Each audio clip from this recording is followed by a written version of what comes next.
Hey guys, it's Olivie Blake, and this is me not writing. This is going to be a pretty quick video because it's extremely hot in my house and I had to close the windows and turn off the fan in order to film this, which is not going to be easy to stand. So we're just going to kind of get right into it. Oh, also I have a glass of water. Remember to hydrate. Hopefully other parts of the country / the world have more air conditioning / any air conditioning as opposed to what I have.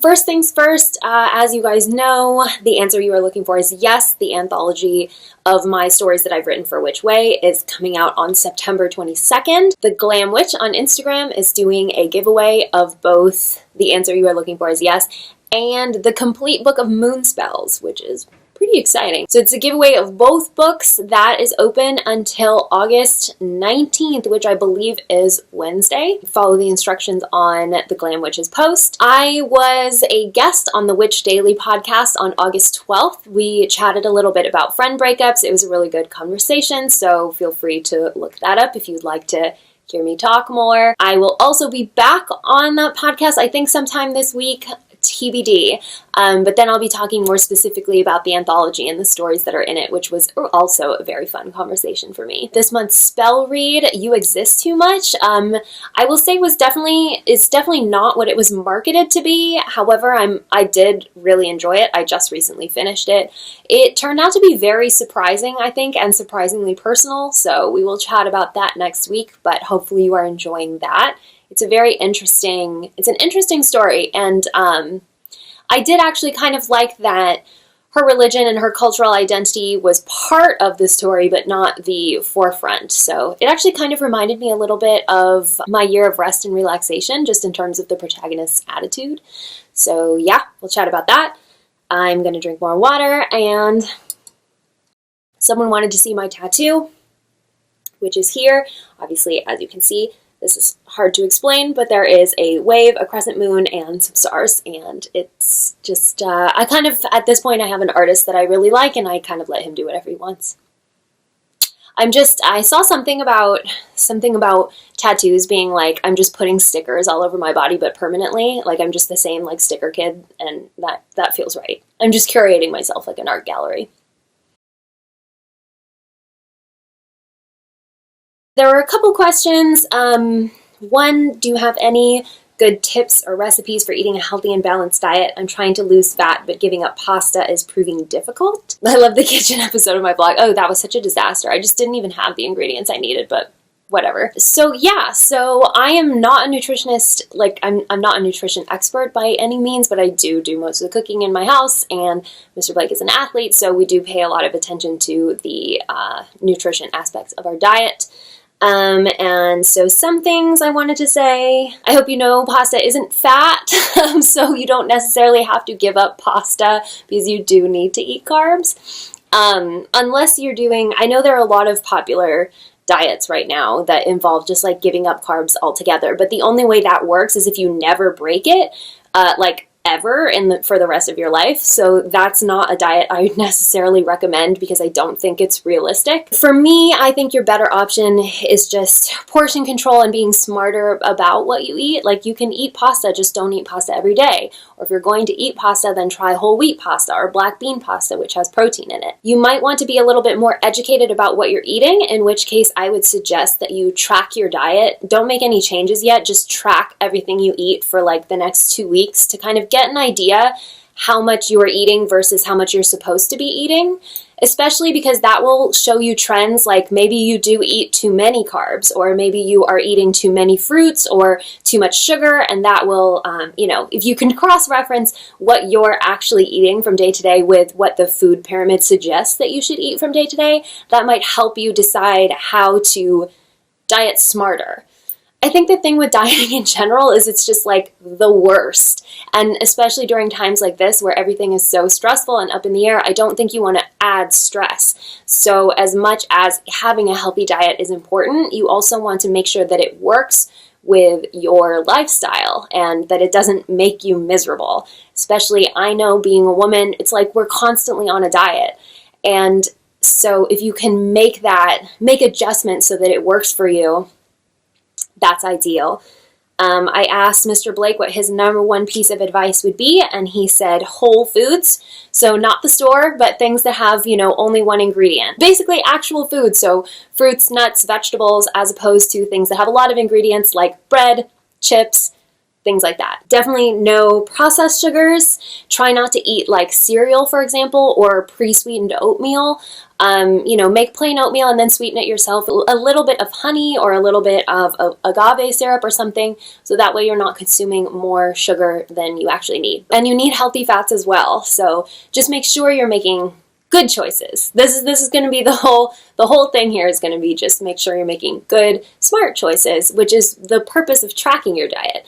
I think also on the one hand, if you write down everything you eat for a while, don't do this like obsessively, but when you do it, you kind of catch yourself when you're like, you don't end up taking that extra handful of popcorn because you have to write it down.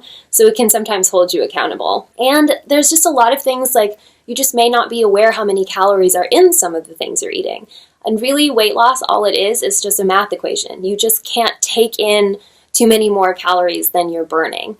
So you definitely just want to be smart about how much activity you're doing, and definitely match your sort of what you think, how many calories you should be eating a day versus how many you're actually eating. And if you've never tracked this before, you might feel a little bit stupid. I know that I did. One of the things that I remember really starkly is that when I first started kind of paying attention to what was in what I was eating, I hadn't realized that like a glass of orange juice was not the same as a cup of coffee or a glass of water. To me, they were just kind of all whatever. It was just like drinking liquid. It didn't mean anything. And then it turned out like, oh, orange juice has a ton of sugar and a ton of calories. And it was like, oh, oops, maybe I could have used that on actually eating a fruit. So yeah, this is what I mean about choices. I think in general, lean proteins are a good choice because they can make you feel fuller than carbs.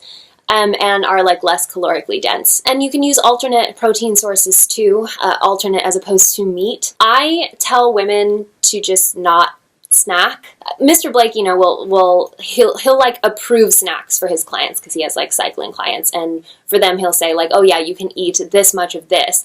But I think, in my experience as a woman, I'm never going to be satisfied by a handful of almonds. It's better for me to eat like a healthy, really balanced meal, and that will keep me feeling fuller longer. And then if I'm hungry in between, usually if I drink a glass of water, it's not so urgent.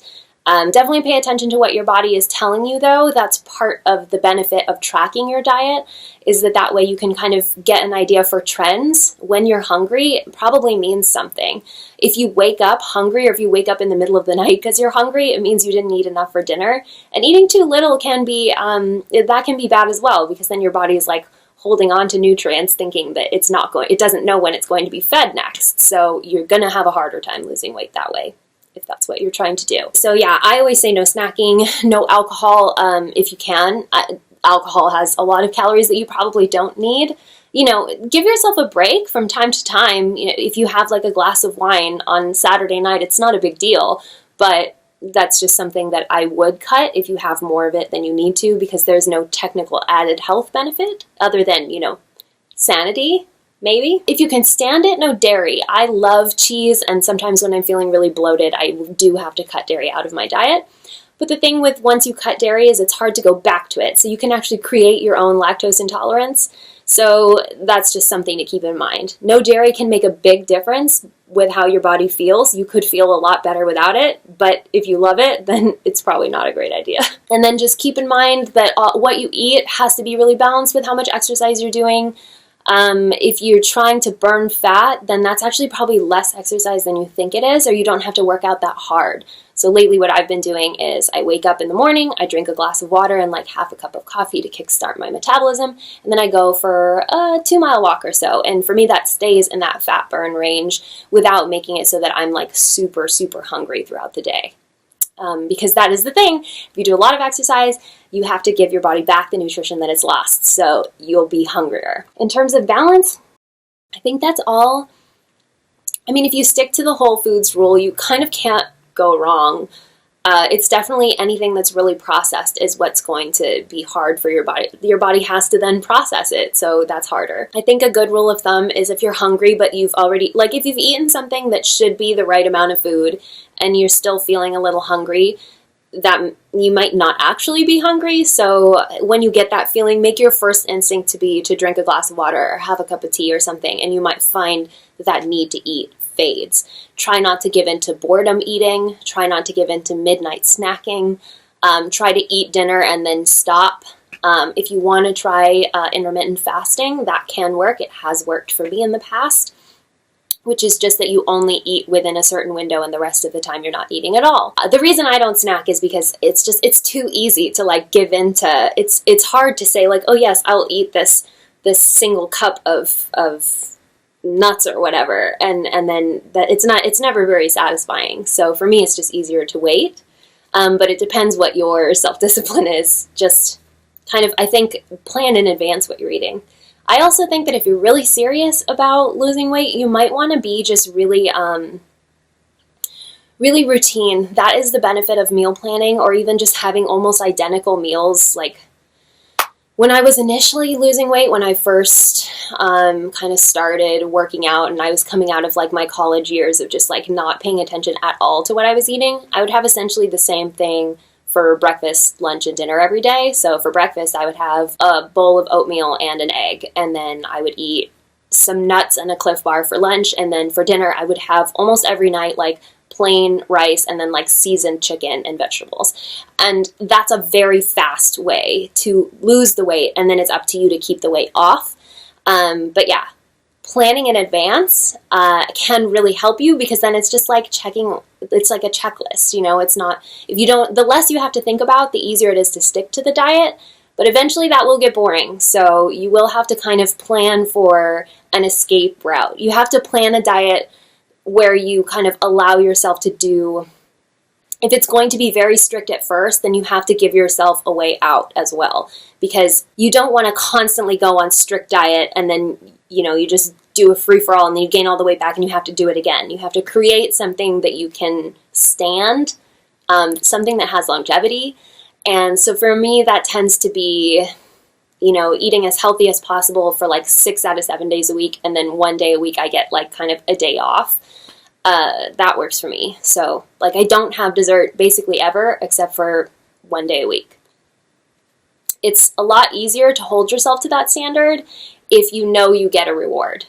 My philosophy is always, if you're going to do something difficult, make sure you reward yourself appropriately, and give yourself credit for what you've done. Also, I always say this, but bear in mind that weight loss is like, it's going to be a while before you notice it. So you have to really kind of take your time with this. Don't weigh yourself every day. Your weight fluctuates, so that won't tell you anything.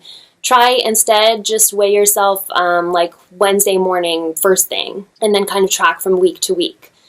It will be, you know, like probably 4 weeks or so before you notice any changes, and that's fine. And also, like, the way you look, that's going to be like the last thing that changes. You're going to feel different before it looks different, and just know that this is going to be a long road, and try to be patient with it. And this is why I say don't do anything too severe, because it has to be something that you can stick to for at least 4 weeks. So if it's going to be pure misery, it's not the diet. Don't do it. So yeah. I think I had a couple of other questions. Someone asked me about books that I don't finish, and I don't know, that's a tough question to answer. The last book that I didn't finish was Ninth House. If I really hate a book or I really love a book, I'm going to finish it. I think that I'm going to always finish a book that I don't like, because I don't like it when people are like, oh, well, you didn't read the whole book, so you missed this one thing. So I guess it's kind of like, it's not a hate read, it's more like a petty read. The books that I don't finish are books where I'm like, this is probably pretty good, it's just not to my taste. Like, this is probably, there's nothing wrong with the writing, I'm just not that invested in it, and it doesn't really matter to me. So those are the books that I don't finish never end up going on my Goodreads and stuff. Usually because I don't think it's the author's fault, it's just something that I personally don't like, not something that is like, that should have been improved or should have been marketed differently or something like that. So that's probably not an interesting answer. One of my other questions was like, which characters do I not enjoy writing in fanfiction, which is funny. I don't really like writing Ginny Weasley, I think because she's very confusing to me.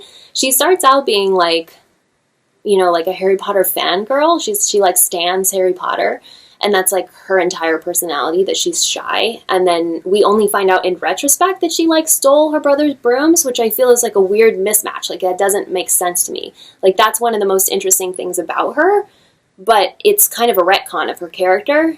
And then also like she goes through this whole thing with the possession with Tom Riddle and the diary, but then that never gets addressed ever again until like she offhandedly mentions it. And it's like she didn't need anybody's help to get through it. There was no attention to any sort of post-traumatic stress or anything. And so you would think normally that a character that's that unexplained would be interesting to me, but I think what I don't find interesting is the fact that she's just very conveniently like a cool girl. Like she has no emotional needs, and like, Harry can just come and go as he wishes, and that's what makes her so ideal. She's like a cool sports girl, but she doesn't need him, and yet she's dating people hoping that she'll eventually get his attention. It's all very suspect to me. So, yeah, I also don't write Luna very much. I don't write the twins very much, and I think that just has to do with they were pretty good as written, and I don't want to mimic what's there, and I also don't want to reinvent what's there, which normally reinventing or filling in backstories is like what's exciting to me. But yeah, they just, I even in fanfiction, I sort of subscribe to the Chekhov's gun idea of like, it's sort of like dramatic minimalism, that I only include the characters that I definitely need in order to make the points and the themes and motifs that I want to write about, which means that I cut out a lot of characters that I don't think are important for whatever reason to the plot. So yeah. Anyway, I'm going to go. It's extremely hot in here. So anyway, this has been me, Olivie Blake, not writing. Don't forget about that giveaway. Catch me on the Witch Daily podcast. And yeah, I'll see you next week.